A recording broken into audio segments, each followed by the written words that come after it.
இன்றைக்கி நம்ம செய்ய போகிறது பீட்ரூட் புட்டு.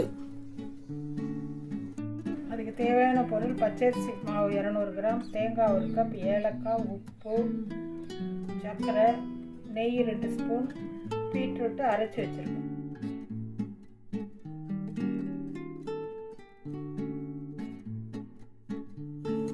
இப்போ நம்ம பீட்ரூட் ஜூஸை தேவையான அளவு நம்ம புட்டு மாவு பதத்துக்கு இதை கலந்து எடுத்துக்கணுங்க.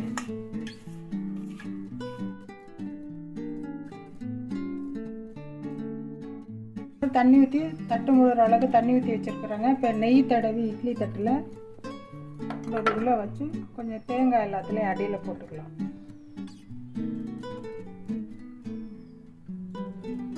இப்போ நம்ம கிளறி வச்சோமா புட்டு மாவை நம்ம இதில் வச்சுக்கலாம்.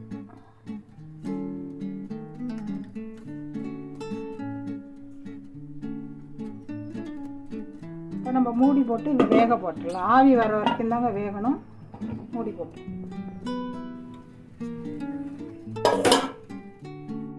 பாருங்க, இப்போ நல்லா வெந்துடுச்சுங்க. ரொம்ப எடுத்துக்கலாம். இந்த புட்டை இதில் போட்டுக்கலாங்க. இப்போ நான் நாட்டு சக்கரை போடுறேன். நீங்கள் சீனி வேணாலும் போட்டுக்கலாம், வெல்லம் வேணாலும் போட்டுக்கலாம். ஏலக்காய் பொடி போடுறேன், தேங்காய் கொஞ்சம் போடுறேன்.